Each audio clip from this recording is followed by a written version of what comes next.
Ela era um universo de sonhos encapsulado em um sorriso tímido, uma promessa de futuro escrita em seus olhos castanho claros.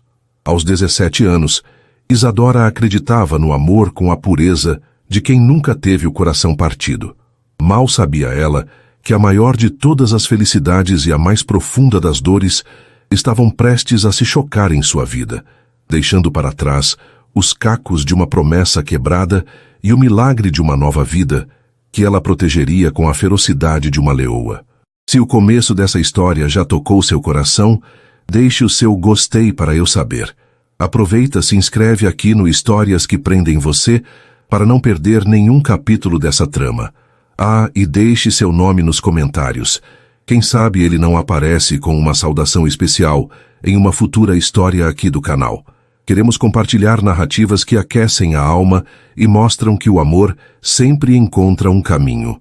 O encontro que mudaria para sempre o destino de Isadora aconteceu em uma tarde de primavera, sob a luz dourada que se derramava pelas janelas da galeria de arte, onde ela trabalhava como estagiária. Era um trabalho simples, que ela amava, um refúgio silencioso onde podia estar perto da beleza, enquanto juntava dinheiro para a faculdade de design que sonhava cursar. Naquele dia, a galeria recebia uma exposição de um fotógrafo renomado, e o lugar estava mais movimentado que o habitual, cheio de sussurros cultos e taças de espumante. Isadora, com seu vestido floral simples e os cabelos castanho claros presos em um coque frouxo, sentia-se um peixe fora d'água, mas cumpria suas tarefas com uma graça discreta. Foi quando seus olhos encontraram os dele. Miguel, aos 30 anos, era um homem que parecia ter sido esculpido pelos deuses da fortuna e do poder. Herdeiro de um império empresarial e, por paixão, um dos maiores investidores de arte do país, ele exalava uma aura de confiança que preenchia qualquer ambiente. Vestido em um terno de corte impecável, ele analisava uma das fotografias com uma intensidade que fascinou Isadora. Havia algo em sua postura, uma solidão contida em meio à multidão, que a atraiu magneticamente. Por um instante, seus olhares se cruzaram sobre a sala. O dele, penetrante e curioso. O dela, surpreso e ingênuo. Isadora sentiu o rosto corar e rapidamente desviou o olhar, o coração batendo descompassado. Ela pensou que o momento terminaria ali, uma troca fugaz e sem importância. Mas Miguel, acostumado a ter tudo o que desejava, sentiu-se intrigado por aquela jovem de aparência tão pura e olhar tão expressivo. Ele se afastou do grupo com quem conversava e caminhou em sua direção com a segurança de um predador.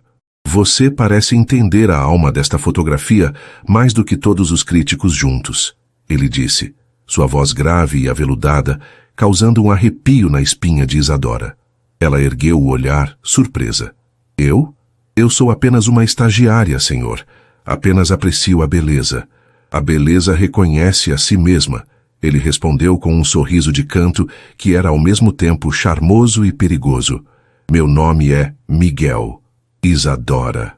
Ela sussurrou, sentindo-se pequena e ofuscada por sua presença. Aquele foi o começo de um romance avassalador. Miguel era um vendaval na vida tranquila de Isadora. Ele a buscava na galeria em carros de luxo que faziam os vizinhos dela espiarem pela janela. Levava-a para jantares em restaurantes cujos nomes ela só tinha visto em revistas. Apresentava-a a um mundo de opulência e sofisticação que parecia pertencer a outro planeta. Mas não era o luxo que encantava Isadora. Era o homem por trás dele. Era o jeito como Miguel segurava sua mão, como se ela fosse a joia mais rara de sua coleção. Eram as conversas que se estendiam pela madrugada, onde ele parecia baixar a guarda e mostrar um lado vulnerável que ninguém mais conhecia. Ele falava de suas paixões, de suas perdas, da pressão de carregar o nome da família. E Isadora, com sua capacidade infinita de empatia, ouvia e o acolhia. Para Miguel, Isadora era um bálsamo. Em um mundo de superficialidade e interesses, a pureza dela era inebriante. Ele se viu viciado na sua risada genuína, na forma como seus olhos brilhavam ao falar de seus sonhos simples. Com ela, ele não era o herdeiro milionário, o empresário implacável. Era apenas Miguel. E ele se apaixonou por essa sensação. Apaixonou-se por ela com uma intensidade que o assustava. O refúgio deles Era uma pequena casa de praia que pertencia a ele. Um lugar simples e isolado, onde o mundo exterior não podia alcançá-los. Foram meses de felicidade pura, de passeios na areia, de beijos roubados ao pôr do sol. Foi lá que ele lhe prometeu um futuro. Eu nunca me senti assim antes, Isadora. Ele confessou em uma noite, enquanto observavam as estrelas. É como se toda a minha vida estivesse em preto e branco, e você chegou e a coloriu. Eu quero você ao meu lado, para sempre. Isadora, com a cabeça deitada em seu peito, sentiu as lágrimas de felicidade escorrerem por seu rosto. Ela acreditou em cada palavra. Acreditou porque queria, porque precisava. Acreditou porque o amava com toda a força de seus 17 anos. Mas o conto de fadas tinha uma vilã. Beatriz Monteiro, a matriarca da família, era uma mulher de elegância fria e coração de aço. Ela governava a família e os negócios com a mesma mão de ferro, e via o romance de seu filho com aquela garota comum como uma ameaça existencial ao legado dos Monteiro. Ela havia escolhido uma noiva para Miguel, uma herdeira de outra família poderosa, e não permitiria que uma estagiária qualquer arruinasse seus planos dinásticos. Beatriz começou a mover suas peças com a sutileza de uma enxadrista experiente, envenenando a mente de Miguel com desconfianças. Cuidado, meu filho, ela dizia em jantares de família dos quais Isadora nunca participava. Essas meninas de origem humilde são as mais perigosas. Elas veem em você um bilhete de loteria premiado. O amor delas tem um preço. Miguel, de início, defendia Isadora com veemência. Você não a conhece, mãe. Ela é diferente. Mas a semente da dúvida, regada constantemente pela desconfiança de sua classe social, começou a germinar. Ele amava Isadora, mas havia sido criado em um mundo onde tudo e todos tinham um segundo interesse. A tragédia se concretizou quando, após 3 meses de namoro intenso, Isadora começou a se sentir mal. As tonturas matinais, o cansaço, o teste de farmácia apenas confirmou o que seu coração já suspeitava. Um misto de pânico e uma alegria avassaladora a invadiu. Um bebê, um pedaço dos dois. Ela imaginou a reação de Miguel. Ele a amava. Eles construiriam uma família. Aquele bebê seria a prova definitiva do amor deles, o selo de seu para sempre. Ela preparou uma pequena caixa com o teste positivo e um par de sapatinhos de lã brancos. Marcou um encontro na luxuosa cobertura dele, o coração saltando no peito de ansiedade e felicidade. Quando Miguel chegou, ele parecia distante, seu rosto carregado com uma sombra que ela não reconheceu. Precisamos conversar, ele disse, antes que ela pudesse falar. Mas Isadora, em sua inocência, achou que sua notícia dissiparia qualquer nuvem. Eu também tenho algo para te contar. Algo maravilhoso. Ela disse, estendendo a caixa com um sorriso radiante. Miguel abriu a caixa. Seu rosto, ao invés de se iluminar, se transformou em uma máscara de gelo. A dúvida plantada por sua mãe floresceu em uma certeza amarga e venenosa. Era o golpe, o cheque-mate. Era exatamente como sua mãe havia previsto. Então era isso, ele disse, a voz baixa e cortante. O plano desde o início. Isadora o encarou, o sorriso morrendo em seus lábios. Plano? Miguel, do que você está falando? Nós vamos ter um bebê. Nós? Ele riu, uma risada sem humor que a feriu mais do que um tapa. Você quer dizer, você vai ter um bebê. E convenientemente ele será o herdeiro de tudo isso. Ele gesticulou ao redor do apartamento luxuoso. As palavras dele eram como punhais. Isadora sentiu o ar faltar. Não. Miguel, como pode pensar isso? Eu te amo. Este bebê é fruto do nosso amor. Naquele exato momento, Beatriz Monteiro havia completado sua obra-prima. Horas antes, ela havia mostrado a Miguel um dossiê forjado, com falsas conversas de Isadora com uma suposta amiga, onde ela se gabava de ter fisgado o milionário e de como a gravidez garantiria seu futuro. Eram mentiras cruéis, fabricadas com perfeição. Para Miguel, já abalado pela pressão familiar, aquilo foi a prova irrefutável. A pureza que ele tanto amava era apenas uma farsa, uma atuação brilhante. Amor? Ele cuspiu a palavra com desprezo. Não seja ingênua. Eu sei exatamente o seu jogo. Mas ele acaba aqui.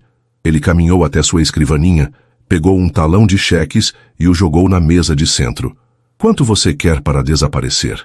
Diga um valor, qualquer valor.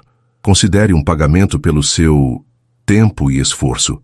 Mas eu nunca mais quero ver você na minha vida. E essa criança, se é que existe, não é minha. O mundo de Isadora se estilhaçou. O homem que prometera as estrelas agora lhe oferecia dinheiro para sumir. A humilhação a queimou por dentro, uma dor tão profunda que suplantou o choque. As lágrimas que ela segurava rolaram quentes e silenciosas por seu rosto. Ela olhou para o rosto dele, o rosto que ela amava, e não viu nada além de um estranho frio e cruel. Com uma dignidade que ela não sabia que possuía, Isadora se levantou. Ela não olhou para o cheque. Ela olhou diretamente nos olhos dele. Guarde o seu dinheiro, Miguel, ela disse, a voz trêmula, mas firme. Você vai precisar dele para aquecer sua alma vazia. Eu não quero nada de você. Nada. Ela se virou e caminhou em direção à porta. Cada passo, um esforço monumental. E só para que saiba, ela parou com a mão na maçaneta sem olhá-lo. Este bebê é a única coisa verdadeira que resultou de tudo isso. E eu vou amá-lo o suficiente por nós dois. Vou protegê-lo de pessoas como você. Ele nunca saberá que o homem que deveria ser seu pai é um covarde. Isadora fechou a porta atrás de si, deixando para trás a cobertura luxuosa, o homem que amava e a vida que sonhara. Naquela noite, sob a chuva fria que começava a cair, ela fugiu. Fugiu da dor, da humilhação, da traição. Com nada além da roupa do corpo e um pequeno milagre crescendo em seu ventre, ela desapareceu na escuridão, prometendo a si mesma que seu filho teria uma vida cheia de amor e dignidade, longe, muito longe, da sombra venenosa do Império Monteiro. O conto de fadas havia se tornado um pesadelo, mas Isadora, mesmo com o coração em frangalhos, estava determinada a encontrar um novo começo. O tempo, com sua marcha implacável e por vezes misericordiosa, teceu 4 anos sobre as feridas de Isadora. A menina de 17 anos, destroçada pela traição, deu lugar a uma mulher de 21, cuja força fora forjada no fogo da adversidade e no amor incondicional por seu filho. Isadora havia se reerguido, não como a jovem sonhadora que um dia fora, mas como uma mãe, uma fortaleza cujo único propósito era proteger a pequena vida que dependia inteiramente dela. Ela se mudou para uma cidade litorânea, um lugar ensolarado e tranquilo chamado Vila das Flores, onde ninguém conhecia seu passado e o sobrenome Monteiro não assombrava as conversas. Ali, ela era apenas Isadora, a mãe do Lucas, e Lucas era o seu sol. Aos 4 anos, ele era um menino de uma energia contagiante e uma doçura que desarmava. Tinha os cabelos castanho claros da mãe, mas os olhos eram de um castanho escuro tão profundo e expressivo que, por vezes, quando Isadora o olhava, sentia uma pontada de dor ao se lembrar de Miguel. Mas a semelhança era apenas física. O espírito de Lucas era pura luz, uma alegria que preenchia cada canto da pequena casa de 2 cômodos que eles chamavam de lar. A casa era humilde, alugada, com móveis de segunda mão que Isadora havia garimpado e reformado com seu talento nato para o design. As paredes eram cobertas pelos desenhos coloridos de Lucas, e o ar cheirava a maresia e ao bolo de fubá que ela costumava fazer nas tardes de domingo. Era um santuário de paz, construído com muito esforço e amor. Para se sustentar, Isadora transformou seu talento em profissão. Durante as horas em que Lucas estava na creche pública, ela se dedicava a trabalhos como freelancer. Criava logotipos para pequenos comércios locais, diagramava cardápios para restaurantes e, aos poucos, construiu uma modesta carteira de clientes. Seu computador e sua mesa digitalizadora eram suas ferramentas mais preciosas, a ponte para a independência que ela tanto prezava. Não era fácil. Havia noites em que ela ia dormir exausta, com as contas se acumulando, mas bastava olhar para o rosto sereno de Lucas, dormindo em seu pequeno quarto, para que todas as suas forças se renovassem. Ele era seu porquê, sua razão, sua maior obra de arte. Enquanto isso, na capital, a vida de Miguel Monteiro era um paradoxo de sucesso e vazio. Aos 35 anos, ele havia multiplicado a fortuna da família e se tornado um dos empresários mais respeitados do país. Mas o sucesso nos negócios não aplacava uma inquietação persistente em sua alma. Após o rompimento com Isadora, ele mergulhou no trabalho como um náufrago se agarra a uma tábua. Tentou seguir em frente. Teve outros relacionamentos com mulheres que sua mãe aprovava, mas nenhum deles conseguiu preencher o vazio deixado por aquela jovem de olhos puros. A memória dela o assombrava nos momentos mais inesperados. Ao ver uma pintura em uma galeria, ao sentir o cheiro do mar, ao ouvir uma risada genuína. A dúvida, que ele esmagara com brutalidade naquele dia fatídico, por vezes retornava como um fantasma. Teria ele sido justo? A dor e a dignidade no olhar dela ao partir não pareciam ser de uma golpista, mas ele afastava esses pensamentos. Era mais fácil viver com a raiva do que com o arrependimento. Como uma forma de aplacar essa culpa difusa, Miguel encontrou uma nova paixão, uma que surpreendeu a todos: a filantropia na área da saúde infantil. Ele não apenas doava quantias vultosas, como também decidiu cursar medicina, uma vocação que abandonara na juventude pela pressão de assumir os negócios. Com sua inteligência e determinação, ele se tornou um renomado cirurgião pediátrico, especializado em casos cardíacos complexos. Era como se, ao salvar o coração de crianças desconhecidas, ele tentasse, de alguma forma, consertar o seu próprio. A paz na pequena Vila das Flores foi brutalmente interrompida em um dia de outono. Começou de forma sutil. Lucas, sempre tão ativo, começou a se cansar com mais facilidade. Perdia o fôlego correndo atrás da bola. Suas bochechas rosadas por vezes ganhavam um tom azulado preocupante. Isadora, com o coração de mãe em alerta, o levou ao pequeno posto de saúde da cidade. O médico, um senhor gentil, inicialmente pensou ser apenas um caso de asma, mas os sintomas pioraram. Lucas começou a ter episódios de falta de ar que o deixavam apavorado e sua mãe, em pânico. Após uma série de exames em uma cidade vizinha, veio o diagnóstico.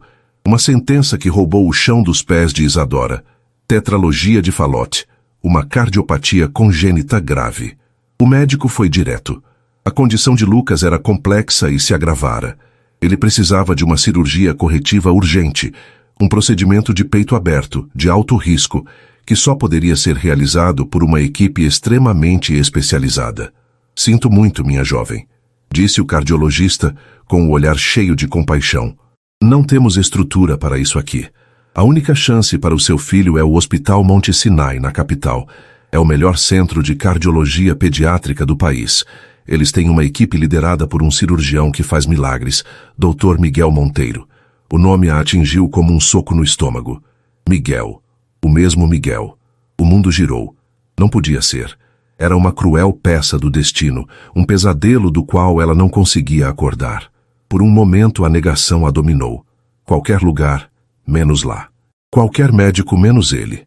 Mas a realidade se impôs, fria e inescapável. A vida de seu filho estava em jogo. O orgulho, a dor, o passado. Nada disso importava diante da possibilidade de perder Lucas. O que eu preciso fazer? Ela perguntou, a voz saindo embargada, mas firme. O caminho era árduo. O hospital era particular e caríssimo. Mesmo que conseguisse uma vaga pelo sistema público, a fila de espera poderia ser longa demais. A urgência de Lucas não podia esperar. A única saída era uma consulta particular, que por si só custava mais do que Isadora ganhava em meses. A cirurgia, então, era uma cifra astronômica, impensável. Mas Isadora não se permitiu desesperar. Ela se agarrou à primeira etapa, conseguir a consulta. Mostrar a urgência do caso de Lucas diretamente ao famoso Dr. Monteiro. Ela lutaria, como sempre fez. De volta à sua casa, que agora parecia silenciosa e sombria, Isadora começou sua batalha. Ela pegou suas poucas economias, guardadas para a entrada de uma casa própria ou para a faculdade de Lucas. Vendeu sua mesa digitalizadora profissional, sua ferramenta de trabalho, e a trocou por um modelo mais simples, usando a diferença para completar o valor. Vendeu o único bem de valor que possuía, um delicado colar de ouro com um pequeno pingente de anjo, herança de sua falecida mãe. Doeu como se estivesse arrancando um pedaço de si mesma, mas ela não hesitou. Cada centavo era um passo a mais em direção à salvação de seu filho. Ela ligou para o Hospital Monte Sinai. A secretária, com uma voz polida e impessoal, informou que a agenda do Dr. Monteiro era extremamente concorrida, com meses de espera. Isadora, com a voz embargada pelo desespero, implorou. Ela explicou a gravidade do caso de Lucas, o diagnóstico, a urgência. Ela falou com a eloquência de uma mãe aterrorizada, uma força da natureza que a secretária, acostumada a lidar com pessoas influentes, não pôde ignorar. Olha, senhora, farei o que posso. Houve um cancelamento para daqui a 2 semanas. É um encaixe no final do dia, pode ser? Sim, pode. Isadora quase gritou de alívio. 2 semanas. Era uma eternidade e um piscar de olhos ao mesmo tempo. Ela comprou as passagens de ônibus para a capital, uma viagem longa e cansativa. Arrumou uma pequena mala para ela e para Lucas, colocando seus brinquedos favoritos, seus livrinhos de colorir, tudo para tentar manter um fiapo de normalidade em meio ao caos. A cada sorriso de Lucas, alheio à gravidade de sua condição, o coração de Isadora se partia e se reconstruía mais forte. Ela não podia falhar. Ela não iria falhar. A viagem foi um borrão de estradas, paradas em postos de gasolina e noites mal dormidas com Lucas aninhado em seu colo, sua respiração por vezes sibilante, lembrando-a a cada segundo do que estava em jogo. Ao chegarem à capital, a cidade grande e barulhenta pareceu oprimi-la. O ar era pesado. As pessoas apressadas, tudo tão diferente da tranquilidade de Vila das Flores. Eles se hospedaram em uma pensão barata e modesta, perto do hospital, um lugar limpo, mas impessoal, que só aumentava sua sensação de deslocamento. No dia da consulta, Isadora acordou antes do sol nascer. Ela vestiu em Lucas sua melhor roupa, uma calça jeans e uma camisa polo azul que realçava a cor de seus olhos. Para si mesma, escolheu um vestido simples, mas decente. Ela penteou seus cabelos castanho claros e tentou usar um pouco de maquiagem para disfarçar as olheiras profundas, mas suas mãos tremiam tanto que ela desistiu. Ela se olhou no espelho e viu uma mulher de 21 anos com o peso do mundo nos ombros. Eles chegaram ao Hospital Monte Sinai com horas de antecedência. O prédio era uma estrutura imponente de vidro e aço, um monumento ao luxo e à medicina de ponta. Ao entrar no lobby suntuoso, com seu piso de mármore polido e obras de arte nas paredes, Isadora sentiu um calafrio. Aquele era o mundo de Miguel. Um mundo que um dia a esmagou e a expeliu. E agora ela estava de volta, não como uma amante, mas como uma suplicante, uma mãe desesperada implorando pela vida de seu filho. Ela segurou a mãozinha de Lucas com força, o corpo do menino quente contra o seu. Sentou-se na sala de espera do setor de cardiologia pediátrica, um ambiente projetado para ser acolhedor, com paredes coloridas e brinquedos, mas que para ela parecia uma antecâmara de tortura. Cada minuto que passava era uma agonia. Ela tentava ler uma história para Lucas, mas as palavras se embaralhavam diante de seus olhos. Sua mente era um turbilhão. Como seria encará-lo depois de tanto tempo? Ele a reconheceria? E se ele reconhecesse Lucas? O que ela diria? O que ele faria? O medo do reencontro era avassalador, mas o medo de perder seu filho era infinitamente maior. Ela respirou fundo, empurrando para o fundo de sua mente a dor do passado. Foco. O objetivo era um só: a saúde de Lucas. Ela falaria com o Dr. Monteiro como falaria com qualquer outro médico. Apresentaria os fatos, os exames, a urgência. Ela seria profissional, distante. Ela seria a mãe de Lucas, nada mais. Era seu plano, sua armadura. Mas ela sabia, no fundo de sua alma, que nenhuma armadura no mundo poderia prepará-la para o momento em que a porta do consultório se abrisse. As horas na sala de espera se arrastaram com uma lentidão cruel. Cada tic-tac do relógio na parede era uma batida a mais no coração ansioso de Isadora.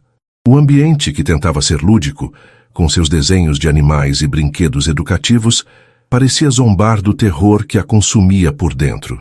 Lucas, aninhado em seu colo, havia adormecido, seu pequeno peito subindo e descendo em um ritmo irregular que era uma tortura para Isadora observar. Seu rosto estava pálido e um leve tom azulado contornava seus lábios, um lembrete visível e constante da bomba relógio que batia dentro dele. Isadora acariciava seus cabelos macios, o cheiro de infância dele a ancorando na realidade, enquanto sua mente galopava por cenários catastróficos. Ela repassava o discurso que ensaiara 1000 vezes. Boa tarde, doutor. Este é meu filho, Lucas. Ele foi diagnosticado com tetralogia de Fallot. Aqui estão os exames. Seria fria, objetiva, profissional. Uma mãe preocupada, nada mais. Ela não deixaria transparecer a torrente de mágoa, raiva e pânico que ameaçava afogá-la. Ela se proibia de pensar no que viria depois. E se ele a reconhecesse? A probabilidade era alta. Ela havia mudado, claro. O rosto de menina dera lugar a traços mais definidos, marcados pela preocupação e pela maturidade precoce. Mas seus olhos, seu cabelo, ela ainda era Isadora. E se ele visse Lucas? A semelhança era inegável para quem soubesse o que procurar. O que ele faria? Negaria de novo? Tentaria tirar seu filho dela? A ideia a fez abraçar o corpo adormecido de Lucas com mais força, um gesto protetor e instintivo. Não, ninguém tiraria seu filho. Nunca. Isadora? Isadora? Mãe de Lucas? Uma voz suave a tirou de seu transe. Uma enfermeira vestida com um uniforme impecável estava parada na porta, sorrindo gentilmente. O momento havia chegado. O ar pareceu ficar mais denso, mais difícil de respirar. Isadora sentiu as pernas fraquejarem ao se levantar, mas se forçou a encontrar estabilidade. Com o máximo cuidado para não acordar Lucas, ela o ajeitou em seu colo, pegou a pasta com os exames e seguiu a enfermeira por um corredor branco e asséptico. Cada passo ecoava o som de seu próprio coração descontrolado. O corredor parecia infinito. Um túnel que a levava de volta a um passado que ela lutara tanto para enterrar. A enfermeira abriu uma porta e indicou a sala. Podem entrar e aguardar. O doutor Monteiro já vem. A sala de consulta era ampla e moderna, com equipamentos médicos de última geração que pareciam saídos de um filme. De um lado, uma maca de exames com desenhos de carrinhos. Do outro, uma mesa imponente de madeira escura e 2 cadeiras para os visitantes. A janela ia do chão ao teto, revelando uma vista panorâmica da cidade que se estendia abaixo, um mundo de poder e privilégio que Isadora havia deixado para trás. Ela se sentou na cadeira, a pasta de exames em seu colo, as mãos geladas e trêmulas. Colocou Lucas, ainda sonolento, sentado ao seu lado, e o menino imediatamente se aninhou contra seu braço, buscando segurança. O silêncio na sala era ensurdecedor. Isadora podia ouvir seu próprio sangue pulsando nos ouvidos. Ela fechou os olhos por um segundo, rezando para todas as forças divinas em que conseguia pensar. Por favor, me dê forças. Apenas por alguns minutos. Pelo Lucas. Então ela ouviu passos se aproximando do lado de fora. Passos firmes, confiantes, inconfundíveis. Seu corpo inteiro se enrijeceu. A maçaneta girou. A porta se abriu. E Miguel entrou. O tempo parou. Congelou em um instante eterno e doloroso. Ele estava diferente, mas terrivelmente o mesmo. Aos 35 anos, o tempo havia sido generoso com ele, acentuando sua beleza com uma pátina de maturidade. Havia alguns fios prateados em suas têmporas e pequenas linhas de expressão ao redor dos olhos, que só o tornavam mais atraente. O jaleco branco, imaculado, sobre uma camisa social azul clara, dava-lhe um ar de autoridade e seriedade que ela nunca vira antes. Ele não era mais o amante impetuoso de sua juventude, era o Dr. Monteiro, uma figura de poder e respeito. Ele entrou na sala lendo um prontuário em suas mãos, o rosto concentrado. Boa tarde, eu sou o Dr. Monteiro. Ele começou levantando o olhar, e seus olhos encontraram os dela. A frase morreu em sua garganta. A expressão profissional em seu rosto se desfez, substituída por uma onda de choque e incredulidade. Seus olhos castanho escuros se arregalaram. Ele a reconheceu. No mesmo instante, sem a menor sombra de dúvida. O nome no prontuário fez sentido. Isadora. Não podia ser uma coincidência. O mundo, que já girava para Isadora, agora se inclinava em um ângulo perigoso. Você... Ele sussurrou a voz rouca, o prontuário esquecido em suas mãos. Toda a armadura que Isadora construiu meticulosamente se desintegrou. Todos os discursos ensaiados, toda a promessa de frieza, tudo se transformou em pó. Diante dela estava o homem que era, simultaneamente, o arquiteto de sua maior felicidade e de sua mais profunda desolação. O homem que a amou com uma paixão que a consumiu e que a descartou com uma crueldade que quase a destruiu. E agora, em uma reviravolta do destino tão perversa que só poderia ser real, ele era sua única esperança. A vida de seu filho, do filho que ele negara, estava literalmente em suas mãos. A avalanche de emoções a atingiu com a força de um tsunami. A dor da memória daquela noite chuvosa, a humilhação do cheque jogado na mesa, a raiva pela injustiça, o medo paralisante de perdê-lo de novo, mas desta vez, perder o seu filho. A ironia esmagadora da situação. Tudo convergiu em um único ponto insuportável em seu peito. Ela tentou falar, tentou dizer o nome de Lucas, tentou apontar para os exames, mas nenhum som saiu. Sua garganta se fechou. O ar em seus pulmões parecia ter se solidificado. A sala começou a girar, as luzes brilhantes dos equipamentos médicos se transformando em borrões ofuscantes. O rosto chocado de Miguel se distorceu, se multiplicando diante de seus olhos. "Mamãe?"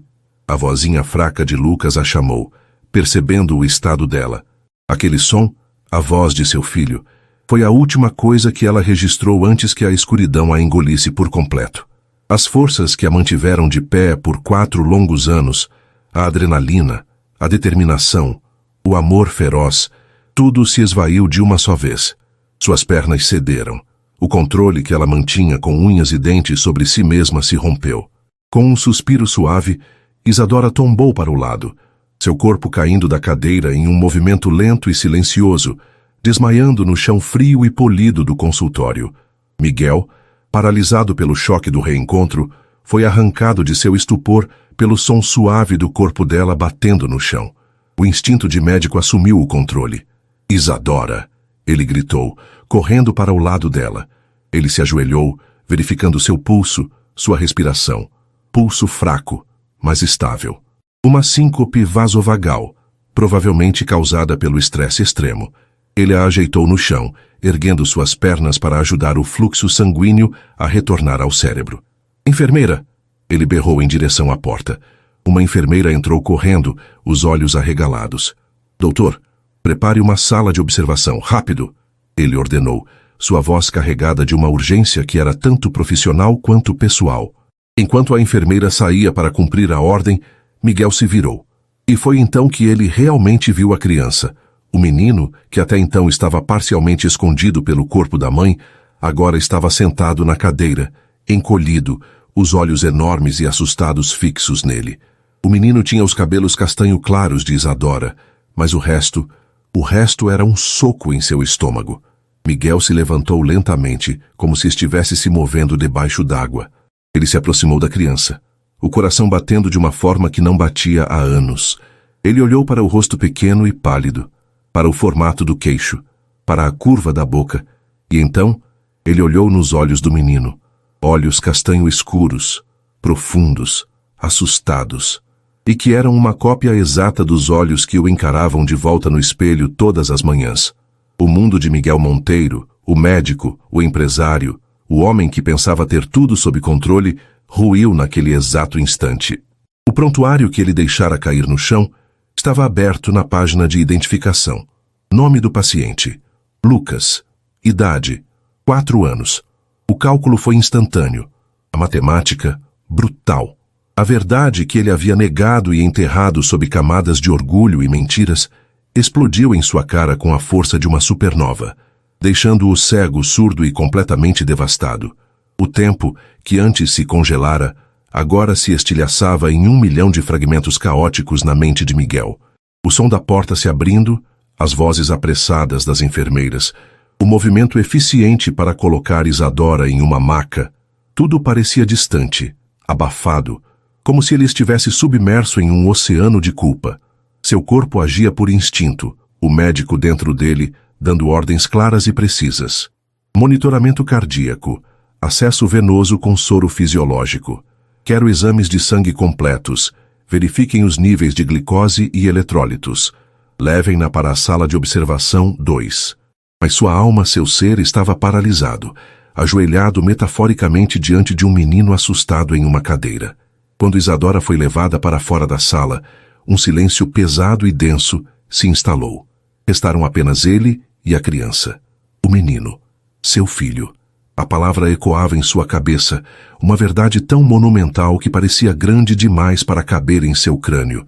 Ele se virou lentamente, o coração martelando contra as costelas, com uma violência que o deixava sem ar.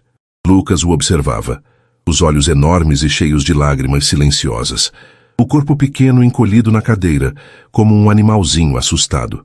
Ele abraçava um pequeno leão de pelúcia, a única coisa familiar naquele ambiente hostil. Miguel sentiu um nó em sua garganta. O que se diz a um filho que você nunca soube que existia? Como se aproximar de uma criança, cuja mãe você destruiu, e que agora estava desacordada em uma sala ao lado por sua causa? Ele, o grande Miguel Monteiro, o homem que comandava salas de reuniões e salas de cirurgia com a mesma autoridade inabalável, sentia-se um adolescente desajeitado e impotente. Ele deu um passo à frente. Lucas se encolheu ainda mais. Olá, disse Miguel, a voz saindo mais baixa e rouca do que pretendia. Ele se ajoelhou para ficar na altura do menino, uma tentativa de parecer menos intimidante. Eu sou o Dr. Miguel, eu não vou te machucar. Lucas não respondeu. Apenas apertou o leão de pelúcia com mais força, o queixo tremendo. Sua mãe, ela vai ficar bem, Miguel continuou, mais para se convencer do que para acalmar o menino. Ela só ficou muito cansada. Ela precisa descansar um pouco. Ele estendeu a mão lentamente, um gesto hesitante. Qual o seu nome? Lucas. O menino sussurrou a voz quase inaudível. Lucas, Miguel repetiu, saboreando o nome, sentindo o peso dele. É um nome muito bonito. Ele olhou para a pasta de exames esquecida no chão, o gatilho de toda aquela catástrofe. Lucas, eu preciso dar uma olhada em você, tudo bem? Sou um médico que cuida de corações. Preciso ouvir o seu. Ele pegou o seu estetoscópio. O metal frio pareceu pesar uma tonelada em suas mãos. Com a delicadeza que usava nos pacientes mais frágeis, ele se aproximou. Posso? Perguntou, indicando a camisa do menino. Lucas hesitou, mas por fim assentiu. Um movimento quase imperceptível. Miguel levantou a camisa do menino. A pele era macia, infantil, mas ele notou a magreza do pequeno corpo e a forma como as costelas se moviam com esforço a cada respiração. Colocou o estetoscópio no peito de Lucas e ouviu. Ouviu o som que conhecia tão bem dos livros e dos exames. O sopro cardíaco, o ritmo turbulento do sangue lutando para passar por um caminho defeituoso, o som da condição que ameaçava a vida de seu filho. E pela primeira vez em sua carreira, o som de um diagnóstico o atingiu não com a clareza clínica, mas com um terror visceral e primitivo. Enquanto examinava Lucas, ele não via apenas um paciente. Ele via cada detalhe que o conectava àquele pequeno ser. A forma das sobrancelhas, idêntica à sua. Um pequeno sinal de nascença logo abaixo da orelha esquerda, exatamente no mesmo lugar onde ele tinha o seu. Era uma assinatura genética, uma prova irrefutável que esmagava qualquer resquício de dúvida. A mentira de sua mãe, Beatriz, desmoronou em sua mente, revelando a arquitetura de uma crueldade que ele mal podia compreender. Ele lembrou daquele dia, 5 anos atrás. Lembrou-se da fúria cega, do orgulho ferido. Lembrou-se das palavras de sua mãe, ditas com uma convicção tão serena. Ela armou tudo, meu filho. É uma golpista. Essas mensagens são a prova. Ela vai te destruir. Destruir o nome da nossa família. Ele havia acreditado. Quis acreditar. Porque a alternativa, que ele estava sendo manipulado por sua própria mãe e que estava prestes a cometer o erro mais colossal de sua vida, era impensável. Ele escolheu o caminho mais fácil, o da desconfiança e da raiva. E ao fazer isso, ele não apenas expulsou Isadora de sua vida. Ele se sentenciou a 5 anos de um vazio que nunca entendeu completamente e negou a si mesmo a chance de ver seu próprio filho nascer, de ouvir sua primeira palavra, de segurá-lo nos braços. Uma onda de náusea o atingiu.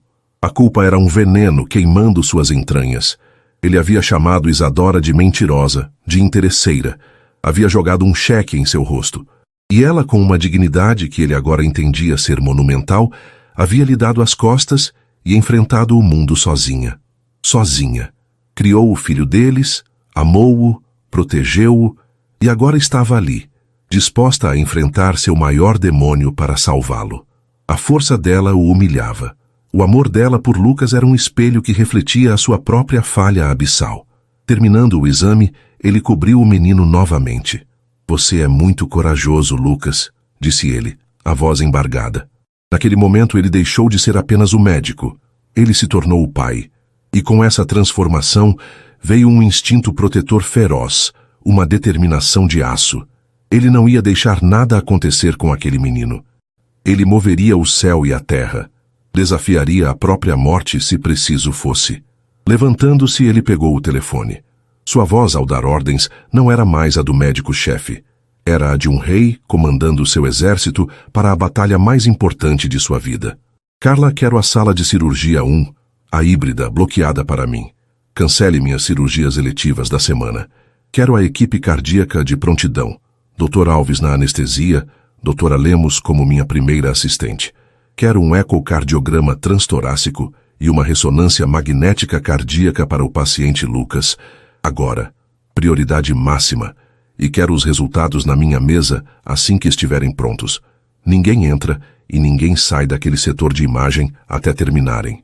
Ele desligou e olhou para Lucas, que parecia um pouco menos assustado, talvez sentindo a mudança na atmosfera, a energia protetora que agora emanava de Miguel. Lucas, você vai fazer uns exames agora, ok? É como tirar uma foto do seu coração, para eu saber exatamente como consertá-lo. Não vai doer nada. E eu estarei lá perto o tempo todo. Ele acompanhou pessoalmente o menino até a sala de exames, segurando sua mãozinha. A mão que ele deveria ter segurado por 4 anos. Cada toque era uma mistura de maravilha e agonia. Enquanto os exames eram realizados, Miguel voltou para sua sala, que agora parecia um mausoléu de suas falhas. Ele se sentou em sua cadeira de couro, mas não conseguiu relaxar. Levantou-se e começou a andar de um lado para o outro, como um animal enjaulado. Pegou um porta-retratos em sua mesa. Era uma foto dele com sua mãe, Beatriz, em um evento de caridade. Ele olhou para o sorriso polido e frio dela e sentiu uma onda de fúria e repulsa tão intensa que o assustou. Ele jogou o porta-retratos com força na parede, o vidro se estilhaçando em 1000 pedaços, assim como a imagem que ele sempre tivera de sua mãe. Horas depois, com os resultados dos exames em mãos, a gravidade da situação se tornou ainda mais clara. O coração de Lucas estava em um estado mais delicado do que ele imaginara. A cirurgia era mais urgente do que nunca. Não havia tempo a perder. Ele passou as horas seguintes imerso no planejamento cirúrgico. Cada vaso, cada sutura, cada passo do procedimento sendo meticulosamente estudado em sua mente. Ele usaria toda a sua habilidade, todo o seu conhecimento, todo o poder de sua posição para garantir que não haveria nenhuma margem para erro. Quando sentiu que tinha um plano de batalha sólido, ele finalmente se permitiu ir ver Isadora. Ele precisava encará-la. Precisava que ela soubesse que ele não era mais o monstro que a expulsara de sua vida. Ele caminhou até a sala de observação.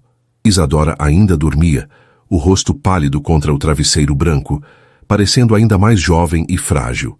Uma agulha de acesso venoso estava em sua mão. Um lembrete físico de todo o estresse que ele a fizera passar. Ele se sentou em uma cadeira ao lado da cama e apenas a observou, o peito doendo com o peso do arrependimento. Ele queria tocar seu rosto, afastar uma mecha de cabelo de sua testa, mas não se sentia no direito. Depois de quase 1 hora em silêncio, ele a viu se mover. Os cílios tremeram, e lentamente os olhos castanho claros se abriram, confusos. Ela piscou algumas vezes, tentando se situar. Seu olhar vagou pela sala, pelo monitor cardíaco que apitava suavemente, e finalmente pousou nele. O medo e a confusão inundaram seus olhos. Ela se encolheu na cama, instintivamente. Calma, Isadora. Você está no hospital, você desmaiou, ele disse, a voz suave. Lucas. Ela sussurrou a primeira palavra, o nome do filho. Onde está o Lucas? Ele está bem. Ele está seguro. Eu cuidei dele. Miguel respondeu rapidamente, tentando acalmá-la. Ele está descansando depois de alguns exames.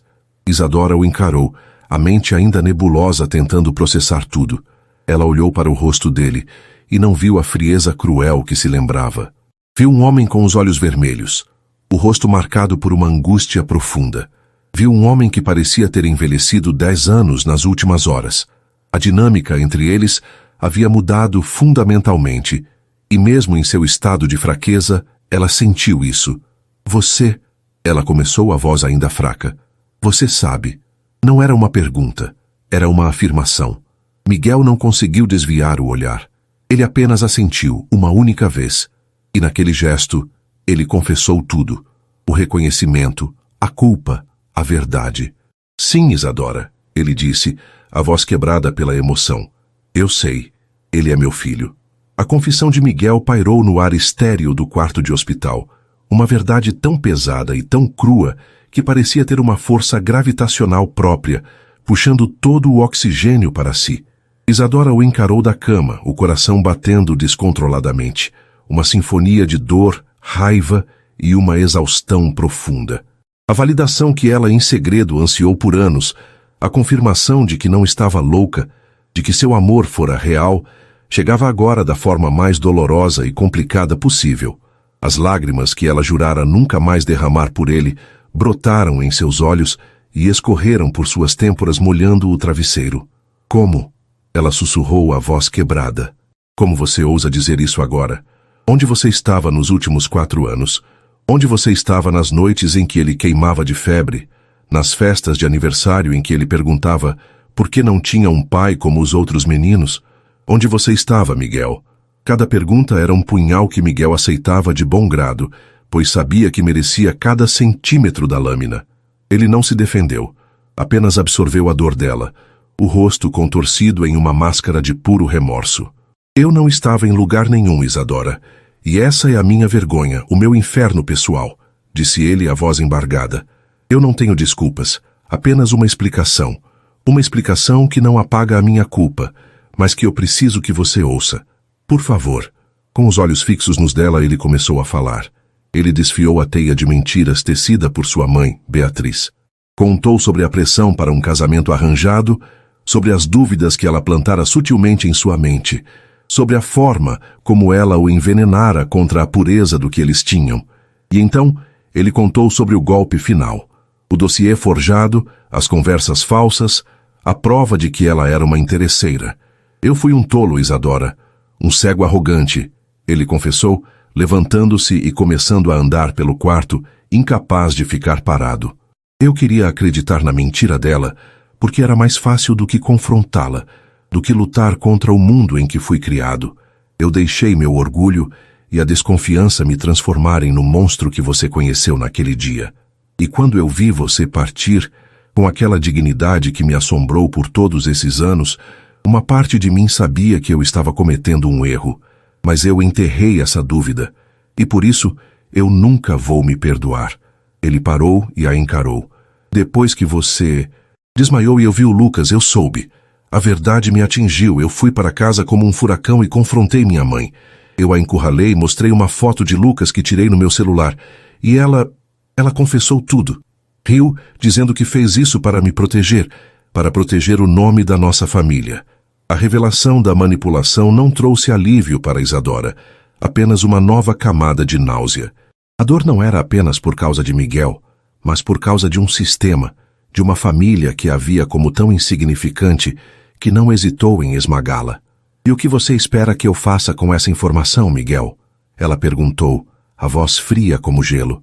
Que eu sinta pena de você, o homem milionário que foi enganado pela mamãe? Não, ele disse, aproximando-se da cama, os olhos suplicantes. Não quero sua pena. Eu quero uma chance de salvar nosso filho. A cirurgia dele é complexa e urgente. Eu sou o único que pode fazê-la com a segurança que ele precisa. Por favor, Isadora, deixe-me consertar a parte mais importante disso. Deixe-me salvar a vida dele. Depois eu aceitarei qualquer decisão que você tomar. Se você quiser que eu suma para sempre de suas vidas, eu sumirei. Mas primeiro, me deixe dar a ele um futuro. Isadora olhou para aquele homem desesperado. A sinceridade em sua voz, a agonia em seus olhos, era inegável. Ela odiava a situação, odiava depender dele. Mas no fundo a mãe falava mais alto que a mulher ferida. A vida de Lucas era a única coisa que importava. Faça, ela disse por fim. Salve o nosso filho. Aquelas 3 palavras foram a absolvição e a sentença de Miguel. Ele tinha a permissão dela, mas sabia que a verdadeira provação estava por vir. Os dias que antecederam a cirurgia foram um borrão de tensão. Miguel se dedicou ao caso de Lucas com uma obsessão monástica. Ele passava noites em claro, revisando os exames, simulando a cirurgia em programas de computador, discutindo cada detalhe com sua equipe. Ele era a personificação da excelência profissional, mas por baixo do jaleco era um pai aterrorizado. Isadora permaneceu no hospital, em um quarto de cortesia que Miguel providenciou. Ele tentou dar a ela o melhor, mas ela recusou qualquer luxo. Queria apenas ficar perto de Lucas. Miguel a mantinha informada de cada passo, explicando os procedimentos com uma paciência e clareza que eram uma forma de penitência. Nesses breves encontros nos corredores do hospital, eles eram 2 estranhos unidos pela mesma prece. Isadora via o cansaço e a determinação nos olhos dele, e uma parte minúscula de seu coração de gelo começou a derreter. Ele não estava fazendo aquilo por ego, mas por um amor paternal recém-descoberto e avassalador. No dia da cirurgia, a atmosfera no hospital era elétrica. Isadora vestiu em Lucas a pequena roupa cirúrgica, o coração apertado ao vê-lo tão pequeno e vulnerável. Você vai ser muito corajoso, meu amor. Ela sussurrou, beijando sua testa. A mamãe vai estar te esperando aqui. Eu te amo mais que tudo no mundo. Eu também te amo, mamãe, ele disse sonolento por causa da medicação pré-anestésica. Quando os enfermeiros vieram buscá-lo, Miguel apareceu. Ele já estava com a roupa cirúrgica azul, o rosto coberto por uma máscara. Apenas seus olhos eram visíveis, e neles Isadora viu a mesma mistura de medo e determinação que sentia em si mesma. Ele se aproximou da maca. Ei, campeão, disse ele suavemente para Lucas. Lembra do nosso combinado? Vamos consertar seu coração para você poder correr mais rápido que todo mundo. Ele tocou o ombro do menino, um gesto contido, mas carregado de significado. Então, ele se virou para Isadora. Seus olhos se encontraram sobre a máscara. Eu vou trazê-lo de volta para você, ele prometeu. E naquela promessa, Isadora ouviu o eco da que fora quebrada anos atrás, mas desta vez ela sentiu que era a mais sagrada de sua vida. As horas seguintes foram as mais longas da vida de Isadora. Ela ficou em uma pequena sala de espera privativa, recusando-se a comer ou beber. O tempo se arrastava. Cada minuto era uma eternidade. Ela pensou em todas as possibilidades, e sua mente era sua pior inimiga. Uma enfermeira gentil, a mesma que a recebera no primeiro dia, trazia-lhe chá e tentava conversar, mas Isadora mal conseguia responder. Ela só conseguia rezar. Após o que pareceu uma vida inteira, a porta se abriu. Miguel estava parado ali. Ele havia tirado a máscara, o rosto pálido e banhado em suor, os ombros caídos pela exaustão. Mas em seus olhos havia uma luz de alívio e triunfo. Conseguimos, ele disse, a voz rouca. A cirurgia foi um sucesso. A correção foi perfeita. Ele é forte, Isadora. O nosso menino é um lutador. Isadora desabou em choro. Um choro que não era de dor ou raiva, mas de puro e absoluto alívio. Um choro que lavou anos de angústia. Instintivamente, ela deu um passo à frente e o abraçou, um gesto que surpreendeu a ambos. Ela enterrou o rosto no peito dele, sentindo o cheiro de antisséptico e o cansaço em seu corpo. Miguel, tenso no início, relaxou e a envolveu com seus braços, segurando-a com força, como se ela fosse a única coisa que o mantinha de pé. Naquele abraço, no silêncio de um corredor de hospital, algo se quebrou e algo se reconstruiu. A recuperação de Lucas foi lenta, mas constante. Ele passou os primeiros dias na UTI pediátrica, cercado por máquinas que apitavam, mas a cada dia, um fio, um tubo era removido. Miguel e Isadora estabeleceram uma vigília silenciosa ao lado de seu leito. Eles mal saíam do hospital. Dormiam em poltronas, comiam o que a lanchonete oferecia e conversavam. Falaram sobre os anos perdidos. Isadora, aos poucos, contou histórias sobre Lucas. Sua primeira palavra, bola. Seu primeiro passo, seu medo de escuro, seu amor por dinossauros. Miguel ouvia cada detalhe com uma atenção reverente, o rosto marcado pela dor do que havia perdido, mas também pela gratidão de saber agora. Ele, por sua vez, abriu seu mundo para ela. Falou sobre a solidão no topo, sobre como o trabalho e o dinheiro nunca preencheram o vazio em sua vida. Um dia, ele lhe entregou um envelope. Eu cortei os laços com minha mãe. Ele disse simplesmente. Eu a confrontei na frente de toda a diretoria da empresa.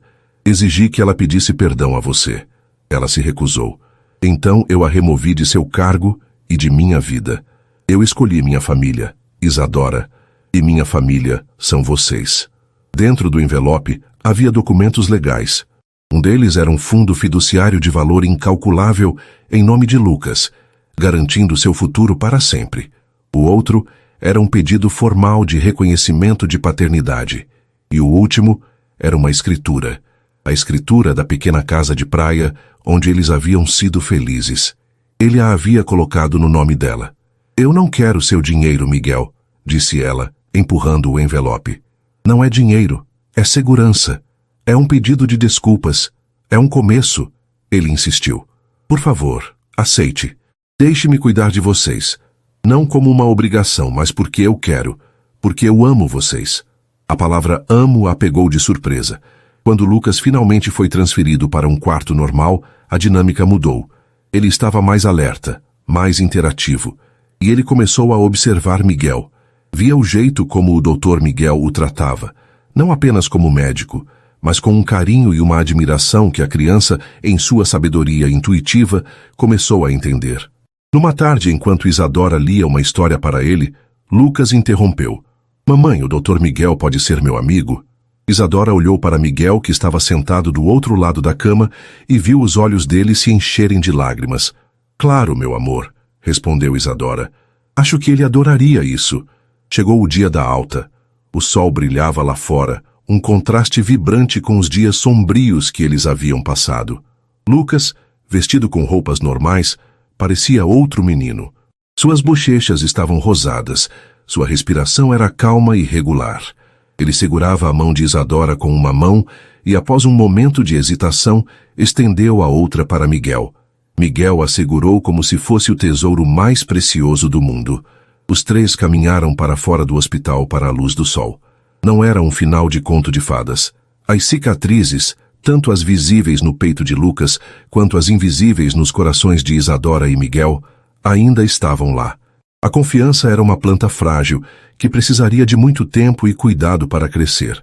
Mas ao saírem do hospital juntos, eles não eram mais uma mulher fugitiva, um milionário culpado e um menino doente. Eram um homem, uma mulher e uma criança, unidos pela mais dura das provações e pela mais resiliente das forças, o amor. Eles estavam deixando para trás a dor do passado e caminhando, de mãos dadas, em direção à frágil e preciosa promessa de uma segunda chance, um começo. E assim termina mais uma história aqui no nosso canal. E aí, gostou? Se essa trama te prendeu e você não quer perder nenhuma das próximas narrativas emocionantes, então não se esqueça. Inscreva-se agora no Histórias que Prendem Você e ative o sininho para receber todas as notificações. Seu like também ajuda muito o canal a crescer. Muito obrigado pela companhia e te espero na próxima história.